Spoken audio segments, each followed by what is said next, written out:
Hello, and welcome to Climate Watch, the program that explores how the world is tackling climate change. Every week, we talk with experts, innovators, and change makers who are driving the clean energy transition, shaping climate policy, and rethinking sustainability. I'm Fei Fei, and today we're bringing you a special episode on COP30. As you can see, we have different setups here in the studio. With COP30 in full swing in the heart of the Amazon rainforest in the city of Belém, Brazil, negotiators are once again debating critical issues like who will pay for climate action, especially adaptation as extreme weather events become more frequent and the links to climate change increasingly clear. And what responsibilities should we put in place, and also where are we headed as a global community?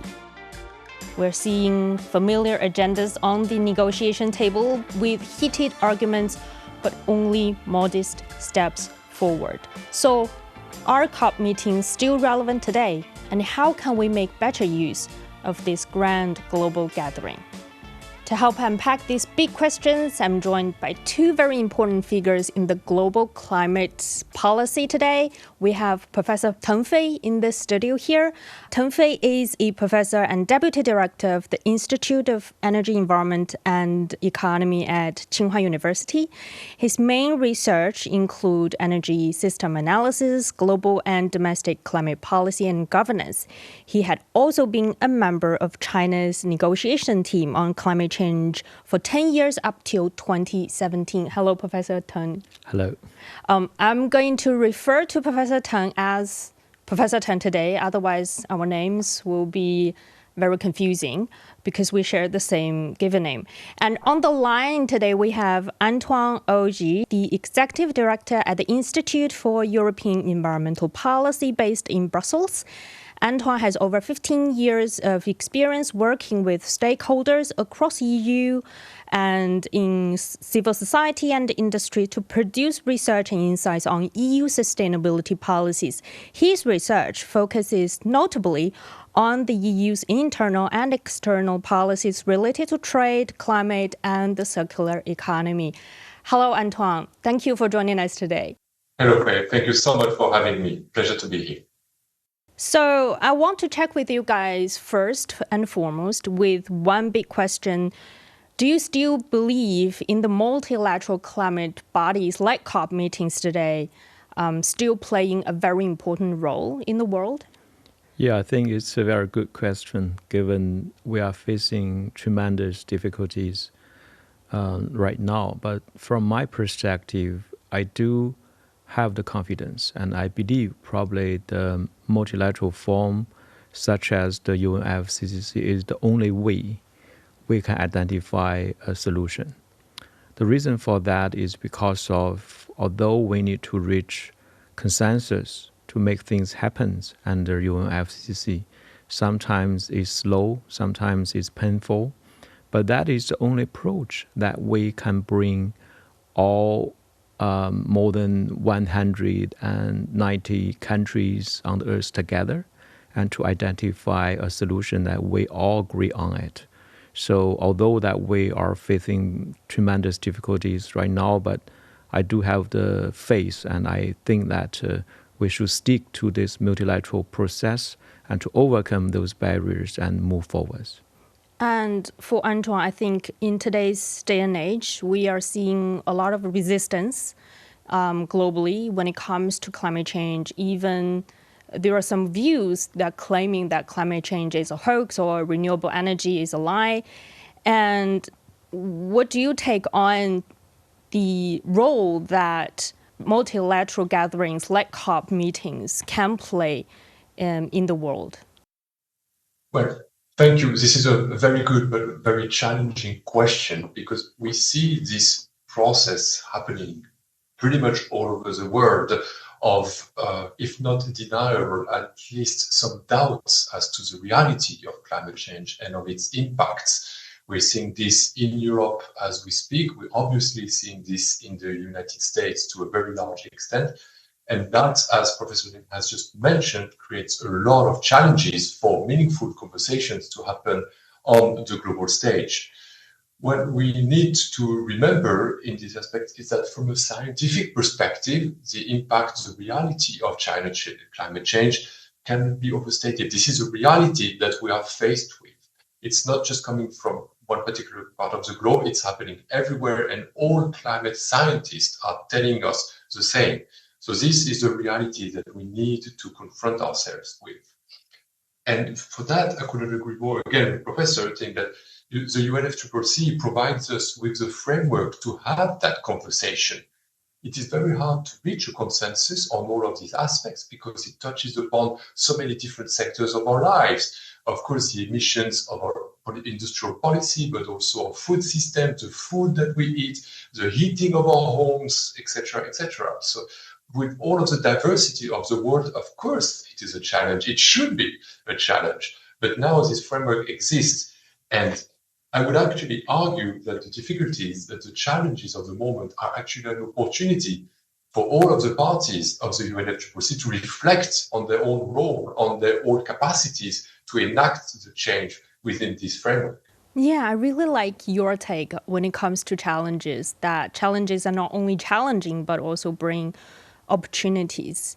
And so I'm curious that what new roles or new function do you see UNFCCC or COP meetings or any multilateral gatherings when it comes to climate change, or even broader in industries and economies? What should be their new functions? Well, this is, again, the main challenge, the reaching a consensus, and by that being concrete. What kind of solutions, what kind of agreement concretely can the COP bring forward? It is a magnificent framework for a conversation, but what can it bring concretely to people's life? Now we are 10 years after the Paris Agreement.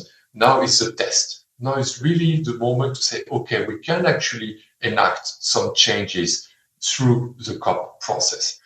This is very much what the Brazilian presidency of COP has said, saying that they want to focus on implementation.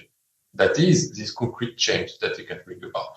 So, for instance, I will look for this year, the COP30 in Belém in Brazil, I will look at two particularly important outcomes, potential outcome of the conversation. One is on the roadmap for climate finance. We know that there is a certain amount that countries have pledged to reach in terms of climate finance by 2035. So this is a number. So how do we get there? What is the roadmap to get us there? That is a concrete outcome that the Brazilian presidency is hoping to reach right now in Belém. The second one is the transition away from fossil fuel. That is also a concept that's been agreed upon very recently in the past COPs. But now, how do we actually do that? How we do operationalize this transition away from fossil fuel, which is a fundamental aspect of the fight against climate change. So these are two among several other examples that I could bring as to how now the COP conversation can get into concrete results. So since Antoine mentioned very two important topics at COP meetings, and I can't help but start to thinking about the last conversation me and Professor Teng had for COP29. That was known for the finance COP last year. And as Antoine mentioned, as one of the results of that COP, that developed nations pledged to mobilize $300 billion US for developing countries by the year 2035. These results will be a main task for COP30 this year. So Professor Teng, how do you evaluate, the progress or process for these financing goal that we set last year?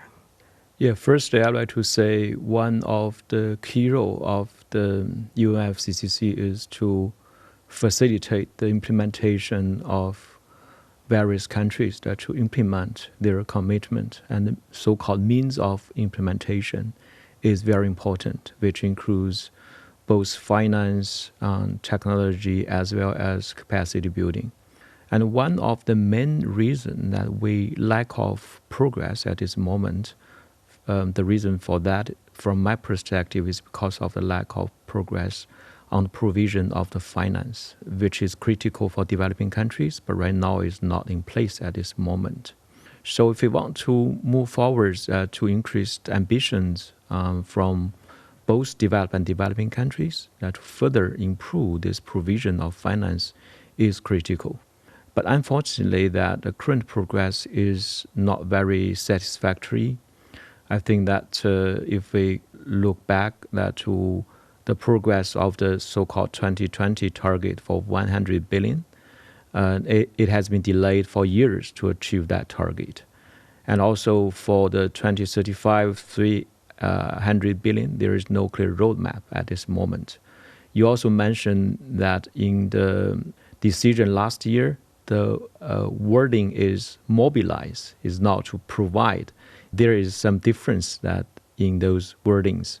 But another very important perspective from my side is we should not only look at the volume of those $300 billion as means of implementation, but also should focus on the capital or on the cost of the capital, which is one of the key barriers for developing countries to achieve low carbon transition at this moment, because of their cost of capital right now is much more expensive, at least 2 times expensive than that of developed countries. That is one of the fundamental reasons why there is lack of progress of transition in most of the developing countries. So if we want to facilitate the implementation of developing countries, we should not only look at those 300 billions, but also try to lower the cost of the capital for them. What caused the high costs among developing countries?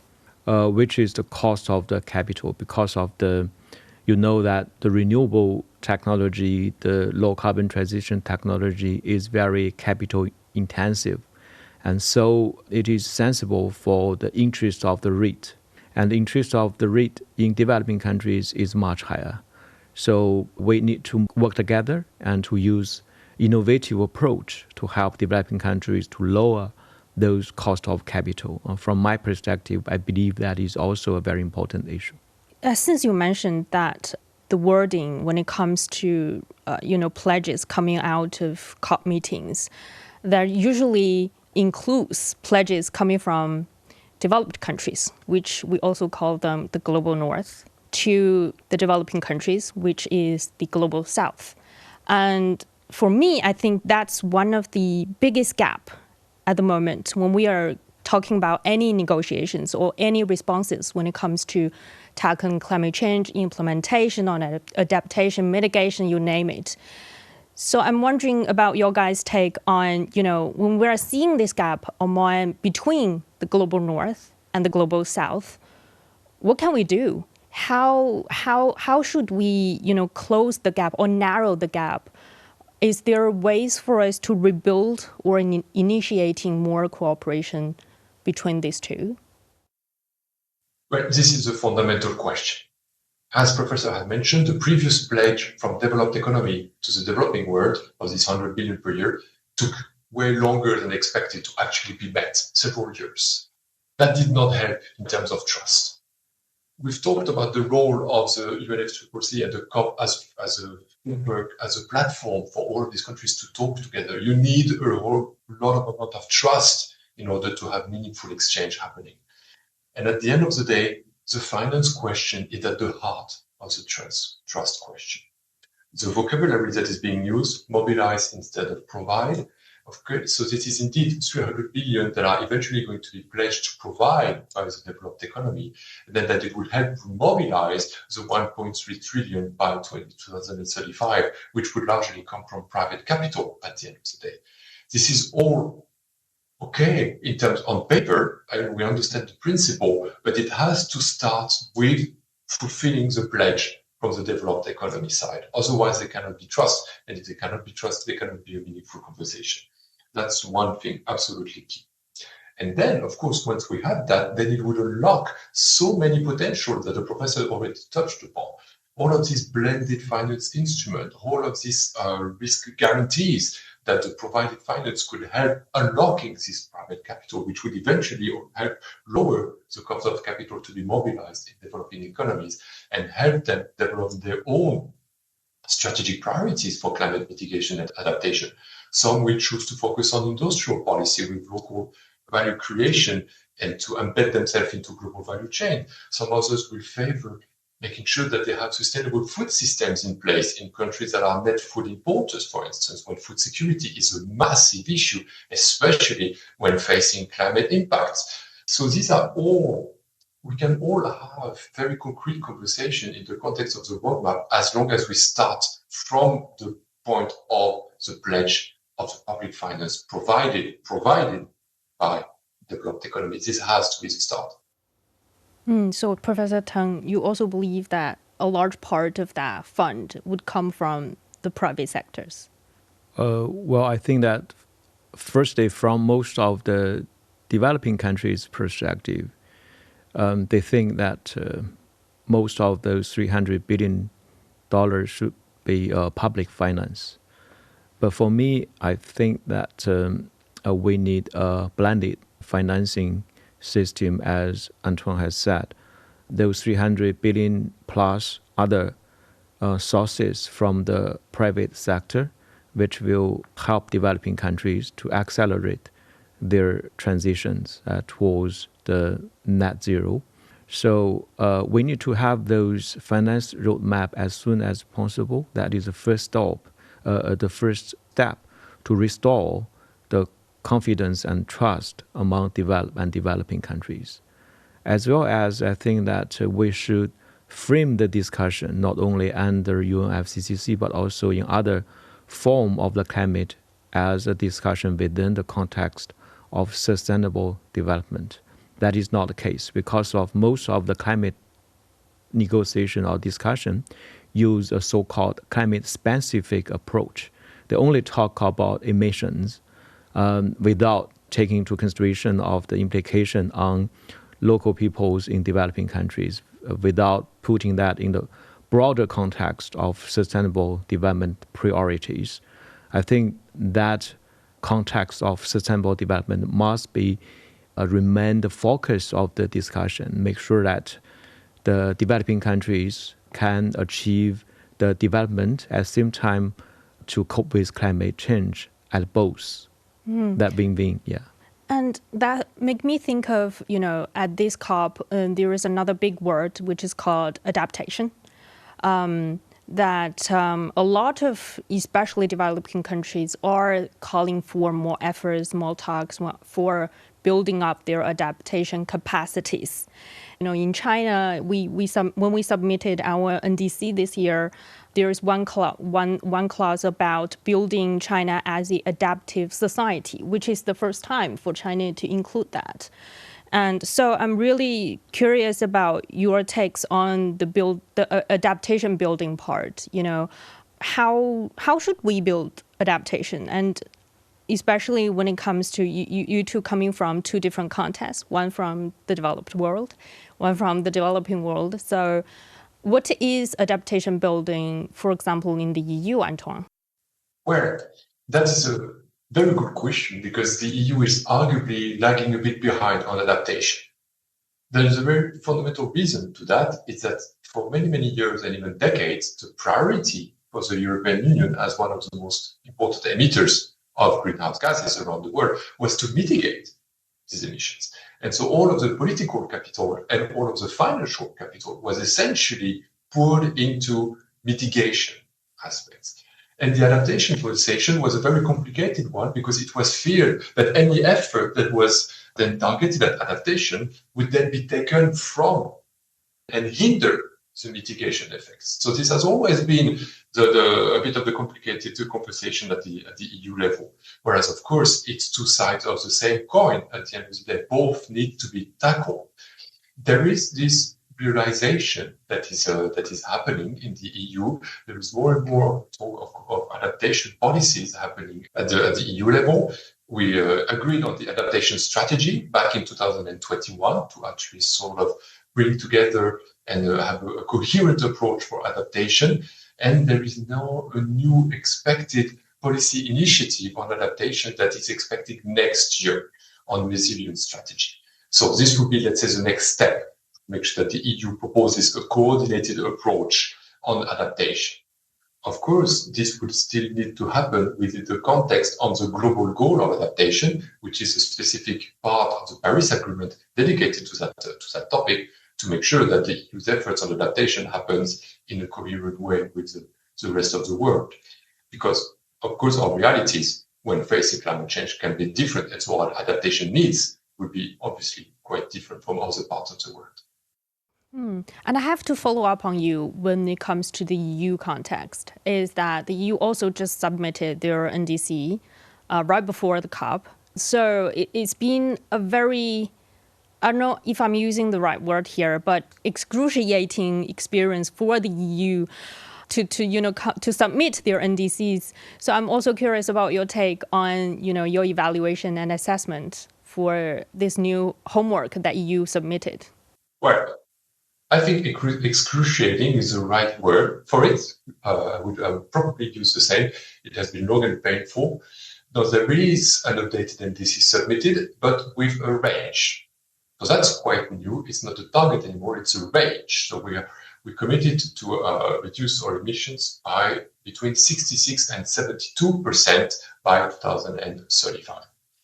This in itself is rather disappointing from a climate science perspective, because we know that we should be on the upper side of that range if we want to follow, from a scientific perspective, a trajectory that gets us toward a net zero economy by 2050, which is our legal obligation as per EU law.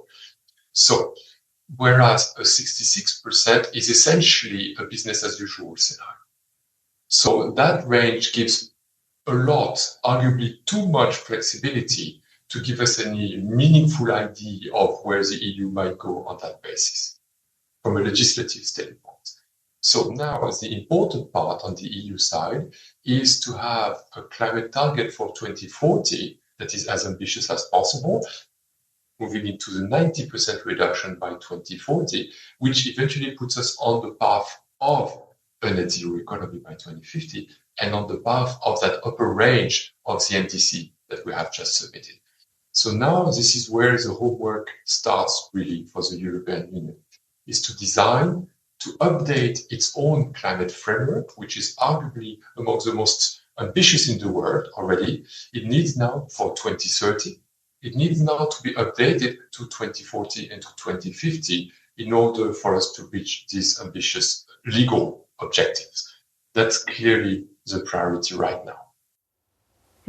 So you still believe that EU, even though with some hesitation or with some setbacks on the way, it is still moving towards fulfilling its ambitions? The EU is on track to fulfill its 2030 targets, which was 55% reduction compared to 1990 levels. So that's a significant achievement already. A lot of progress has been made in recent years through the deployment of renewables, through the electrification of our energy systems, etc., and others. So this is the first step has been done. Now we know what other sectors need to be tackled in order to continue the work: transport, buildings, and so on and so forth. So the science is there and the sectors are identified. We are on track for our short-term objective.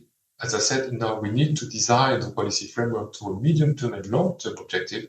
But yes, I fundamentally believe that despite the fact that we are in a very challenging political context that is not necessarily conducive for ambitious climate policy at EU level, so much work has been already done, so much investment have been already made, so much policy frameworks have been already designed, that there is now a very strong path dependency for the EU to continue down that road.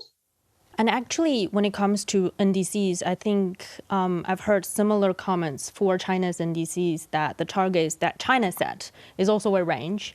And a lot of people are saying that China didn't set its targets ambitious enough, that China can do more and should do more. So Professor Tang, I'm wondering, what do you take on, China's target? Well, I think firstly, if we look at China's NDC, China is clear that is a flaw, which means China will do more. But to what extent China can do, it fully depends on a lot of uncertainty factors which China cannot determine at this moment. For example, in the next 10 years, the socio-economic growth target for China is about 5% per year till 2035. I mean, the Chinese economy will grow averagely 5% per year. And if you take that into consideration, China's NDC, which is aiming to reduce its all greenhouse gases, by 7 to 10%, will be translated to annual carbon intensity reduction about 6%, and which is very challenging if you look at the historical record of China's carbon intensity reduction. In the last 5 years, China has achieved about a 4% carbon intensity reduction per year. But we all know that in the past 2 or 3 years, China are facing a much slower reduction of carbon intensity. So given that historical record, China plans to achieve or even accelerate the carbon intensity reduction from previous 4% to 6% per year. I think that is definitely a very ambitious movement. And also, if we get into some detail of China's NDC, for example, the installation of the wind and solar capacity in China, most of observers believe China can do more, but they may not understand that the difficulties China are encountering at this moment, and especially together with this increasing share of renewables, China are facing great challenge on the dispatch in the system and how to consume those increasing share of wind and solar given the current power grid structures here in China. So definitely that China will do more, but China is in a very uncertain stage, which China need to cross the river by filling stones. And when the transition trends is there, I personally believe that China will deliver its ambitions with a higher achievement in the future. And when it comes to, building an adaptive society for China, what do you think are the challenges for that task? Well, I think firstly, which is quite similar with what has been discussed by Antoine, that the adaptation, in fact, is critical, but for a long time, the adaptation is lack of a clear target. That is also why that in Berlin this year, we will discuss what will be the global goal of adaptation. And that is also the case for China. We do like a very clear target for adaptation. But we do have several aspects we believe need to promote to achieve the goal of establishing an adaptive society. I think firstly, definitely to enhance the early warning system, that to establish a broader and precise warning for climate extremes that will help us to adapt to the negative impact of climate change. And also we need to enhance our disaster prevention system and as well as the emergency response system that to cope with those climate extremes if those extremes happens. And also probably the most challenging issues is how to integrate the adaptation into our infrastructure planning system, because of the difficulty is we need to plan the long-term infrastructure within a dynamic climate system, which means the climate will changing in the future. And we need to take that into account to plan our cities, to plan our dams, and to plan those infrastructures, which is not in place at this moment. And last but not least is we need to improve the paradigm, the concept regarding to the adaptation, and use that to change the behavior of our citizens, to adapt to the negative impact of climate change. And to put those together, we will increase the probability that to establish this adaptive society in the next 10 years. So after hearing what you two said, I start to want to, dig into the adaptation side a little bit more. Is that we are sharing a lot of challenges, no matter from the EU or China or other countries in the world. And one of the biggest challenges I get from what you said is quantifying what is adaptation. Yes, to some extent it is. Again, especially if we compare to the debate on mitigation. Mitigation, there are a lot of very concrete, very clear indicators that can be used. The amount of emissions of CO2 in the atmosphere, the number of parts per million of CO2 particles in the atmosphere. These are all very clear indicators, the evolutions of which provide us with a good monitoring devices or monitoring capacities as to how we fare on mitigation. Adaptation is arguably extraordinarily more complicated because it touches upon every single part of the economy in different ways.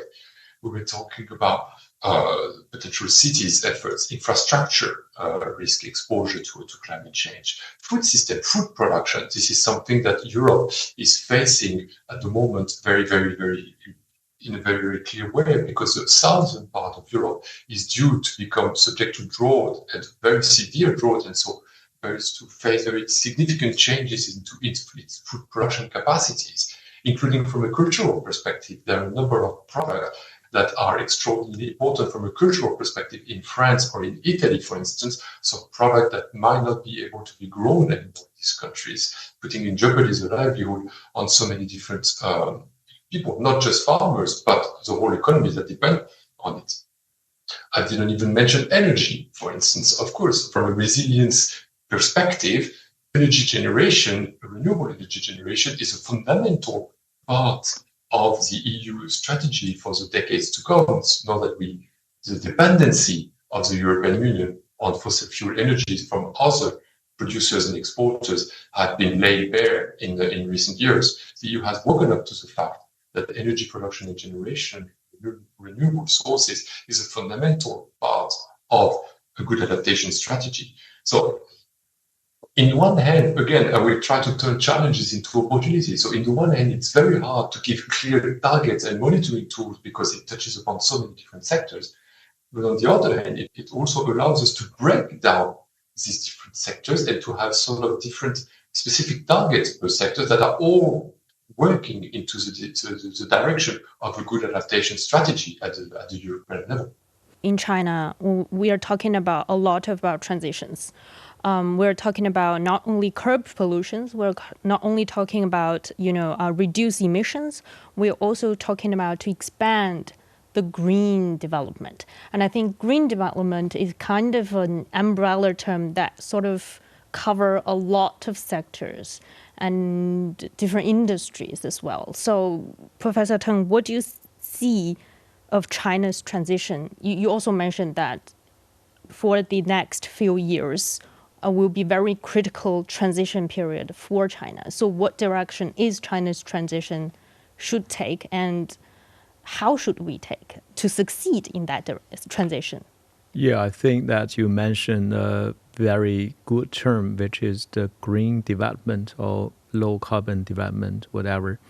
Because of this concept, put two things together. One is the climate change, another is the development. I think that is how we persuade people that to cope with climate change will not only reduce the climate risk, but also contribute to the growth of the economy and also contribute to the well-being of our citizens. That is how we bring peoples on board. Otherwise, they may believe that when we cope with climate change, we need to satisfy our development. That is not the story. The story is a win-win story. We can achieve them both instead of one or another.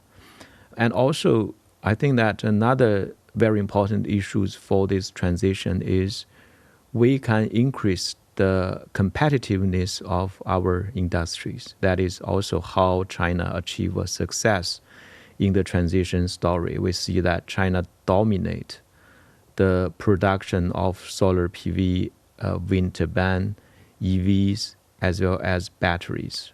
that is the new engine of China's economy. And China benefits from this transition by developing its capacity of innovation in those sectors. And third, I think that is the transition should deliver a lower energy cost and to improve the energy security as well as the resilience of our energy system, that to supply the energy more clean and lower cost and more safe. I think that is how we can make the transition sustained and to have support from our citizens, from our people, and from our society. I think that is the lessons and experience of China's transition story. Also, I'm very curious that when we're talking about, energy transition and energy security, a lot of people will think them as two separate things. But now, looking at these two terms, we'll start to seeing them sort of intertwined between each other. Transition and security can be accomplished at the same time. I believe that they can be accomplished at the same time. But we also see the change of the definition on energy security recently. You know that in a fossil fuel era, the definition of the energy security very much focused on the supply of energy resources, where the coal or oil came from. Is there any diversity of those supply from different suppliers? But in the new era of renewables, because of the wind and solars are resourceful, are everywhere. So there's no concerns of resource availability, but there is increasing concerns of technology availability and also the resilience of the power grid because of the renewables are intermittent, right? There are a lot of volatility. So how to make sure that your power grid can supply the electricity at time you want is a challenge. But with the battery technology, with the innovation of various technology, I think that there is a clear trend that we can lower the energy cost and at the same time to reduce the carbon footprint of our energy supply and our energy consumption. So I do believe, yes, those two concepts are intertwined and we can achieve those two targets at the same time. In Europe, there are even more than intertwined, they're merged. It's the same thing.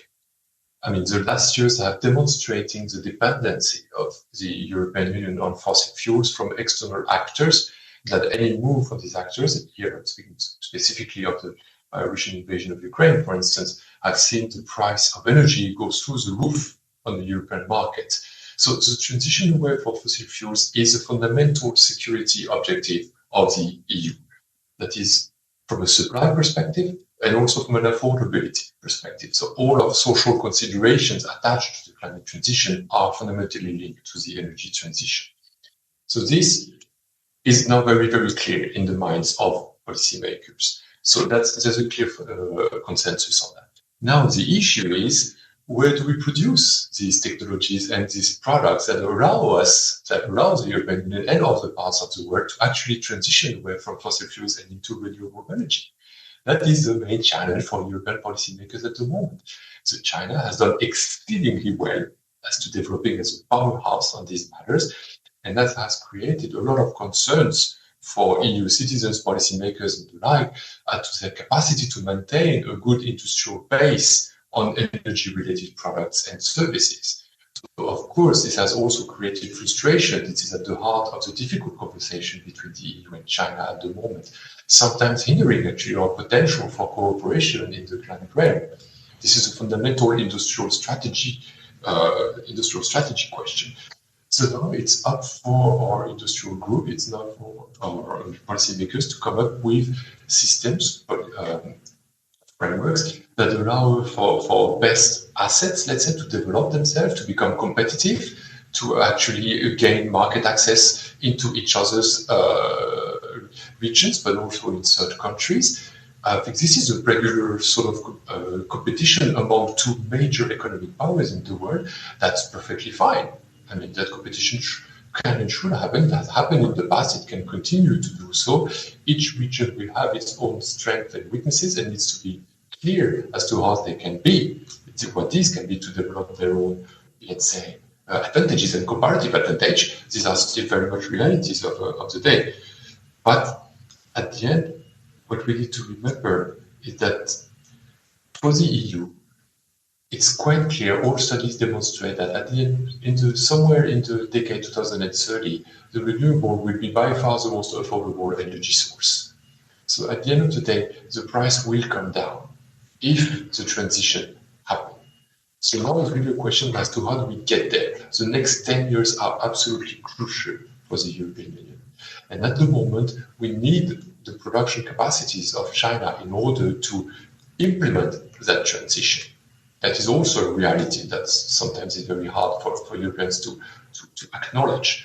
So now I think there needs to be a meaningful conversation on trade issues, on productive capacities, on industrial development, and so on. That sometimes might be a bumpy road. We see it happening every day, but that doesn't mean that we should shy away from a healthy competition between the two blocks, so that at the end of the day, cheap or at least affordable energy transition can happen in both countries, because that's what's going to drive our competitiveness of the future. I fully agree with Professor on that particular point. The EU has a lot of difficulty to grasp the fact that now China is extraordinarily competent and competitive on some industrial segment that the EU used to dominate, including from a renewable energies perspective, but not only cars, for instance, electric vehicles is an obvious other example. So the EU, for so many decades, relied on cheap energy source from Russia, cheap products supplies from China, while retaining the competence and the capacity to develop innovative solutions for green tech, let's say, domestically. That has fundamentally shifted on all accounts. And the EU is struggling now to adapt to this new reality. But again, opportunity and challenges. I think if there's one thing that the private sectors and industry have demonstrated, that they can be adaptive to change and they can actually develop their own new competitive advantage in the face of new economic realities. So this is what needs to happen now. Because the alternative, the easy alternative, let's say, for policymakers is to put up barriers, is to protect domestic industrial market by putting up barriers to prevent the import from other sources. That is going to be part of the solution. I don't think we should shy away from that particular part, because it's going to be, from a political perspective, it is going to be. And that can be fine, that can help the EU to retain some industrial base in the continent, which is important to maintain a certain level of job creations in the continent and so on. But also, remember the fact that the EU was built on open trade. And all of our value chains are essentially organized in such a way. And that's not going to change in a day or so. So now the EU needs to grasp this new reality, higher barriers that it's used to or comfortable with, but still while maintaining good cooperation capacities and good exchange capacities with other parts of the world. So eventually they can develop their own new industrial reality. So that's also in adaptation building in a way for the EU and also for a lot of countries around the world to adapt to new changes, not only climate change, but a lot of new changes happening around the world. And since we are turning into a more positive tone for this discussion, I also want to check with you too when it comes to, the potentials. What do you see are the promising field, technologies, industries, any economies that can shine at this COP30? Well, from my perspective, I think that because of this COP is held in Brazil, so I think that there should be some progress on the deforestation, which definitely is one of the key sectors of the emission for Brazil and is an area that we need to make substantial progress to move forward. And also, I have a lot of expectation on the achievement from adaptation agenda. This agenda has been lack of progress for many years. And this is an agenda which is critical for developing countries. And developing countries has asked for the increase of the pledge, financial pledge for adaptation for many years. I think that this will be the time that for the COP to make a decision to move this agenda much more forwards. I also have expectation on the finance roadmap. I expect the finance communities can come together and to have some common ground that to move things forwards. But unfortunately, I think this achievement probably has a much lower probability based on my assessment on the process. But as we have discussed in previous discussion, I do believe those finance is the most important part of means of implementation. Without this availability of those finance, it's very difficult for most of developing countries to implement and to increase their ambitions to cope with climate change. And Professor Teng, I also have to follow up on finance. Is that when the pledges are not fulfilled, what is the plan B for developing countries? They still have to live in the changing climate after all. That is why, from my perspective, why the adaptation is a rising agenda item for this COP. Because we already see the increased impact from climate change in many developing countries. And they not only need to reduce their emission, but at the same time, they need to mobilize their resource to adapt to the changing climate. And for most of us, the resource is very limited. So it is either or question. Either you allocate your money to reduce emission or allocate your money to adapt to the climate change which is in place. So I think that, of course, we don't want developing countries in that kind of dilemma. But if that is the case, probably the most urgent issue is to adapt to climate change instead of further increase their ambitions for the future if they are placed into that dilemma. We want to avoid that dilemma. So I think that the opportunity window or the time window is stretching very fast, and we need to capture this window. I fully agree with the professor that if developed economy don't honor their pledge, then it's not like we can just wait. The opportunity window to adapt to climate change is closing very, very, very rapidly, and it's just not an option to just wait for the money to come in. So, as I said, it's happening in Europe, but not only. Now, market forces are very, very much geared toward these new sectors. There's been more jobs created in clean energies than fossil fuels last year, for instance. So the market realities are more and more geared toward the transition. That means that if public funding, if pledges from developed economy are not materialized very quickly, developing countries should still do all of whatever they can, unleash any sort of effort that they can to grasp these market opportunities to develop into this green tech and etc. This can be on green technology products and services, for instance, like farming techniques for sustainable food system. It can be, of course, related to renewable energy generations at the community level. Now, more and more of these topics, of these tools are being made available at affordable prices for this community to actually develop this sort of capacities. So there are now many, many ways to capture the capital and beyond the capital, the actual technology, products and services that would allow for developing economies to engage into transition, to engage into adaptation activities, not necessarily just waiting for developed economy to honor their pledge.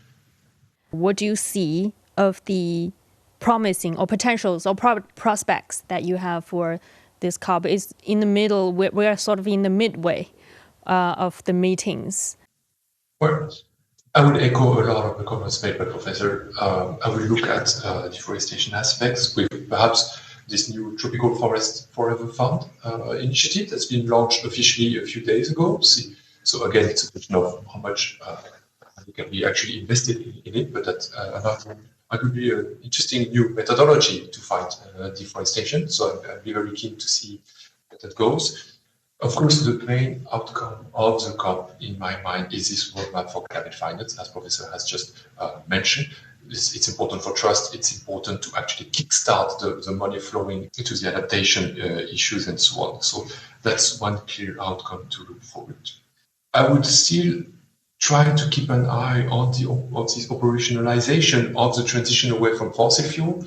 This is arguably among the most complicated conversations that are happening right now. Brazil itself is a major fossil fuel producer and is actually still looking for exploration and development of new projects under the argument that the legitimate argument that developing economy should actually develop their own capacities while developed countries have actually benefited from it for centuries. But at the end of the day, this cannot be the solution long term, because again, we need to transition away from fossil fuel. So any sort of meaningful conversation that can happen on how that transition could be implemented is, in my mind, still should remain very high on the agenda. And so if we come back to the notion of finance, because it relates to the question that you've just asked. So Antoine, so in your opinion that no matter when it comes to, shifts away from fossil fuels or, transition towards clean energy, the main driver should be on the markets, should be economical, instead of, just pressure, just putting on more pressures and sort of force people to make the choice. We need both. We need both, absolutely. But we cannot wait on one to have the other. So pressure needs to be maintained on developed economy to honor their pledge. But if there's one thing that history tells us, is that it's a complicated pledge to be honored. Developed economies are reluctant to honor these sort of pledges. And I'm afraid the current context, political context in most developed economy is not very conducive for these pledges to be honored. Might be even worse than it was in the past. So any pressure needs to be maintained. But in the meantime, developing economies should absolutely engage into mobilizing the market forces to engage in the transition nonetheless. Yeah, thank you. Thank you for very important insights at this year's COP30. And we're in the midway of the meetings. And we do hope that we can see some positive and also, I think, constructive outcomes coming out from Brazil this time. Thank you, Professor Teng. And also thank you, Antoine, on the line. Thank you. Thank you so much. And that's it for this edition of Climate Watch. I'm Fei Fei. A huge thank you to Professor Teng Fei with Tsinghua University and Antoine Augy of the Institute for European Environmental Policy for sharing their insights. If you enjoy the show, you can find more episodes on your favorite podcast platform. Just search Climate Watch. Don't forget to leave us a quick review or share it with a friend. We'd also love to hear from you. If you have stories to share about living in a changing climate or thoughts on any of our topics, drop us a line at radio@cgtn.com. Thanks for sticking till the end. I'm Fei Fei, and I'll see you next time on Climate Watch.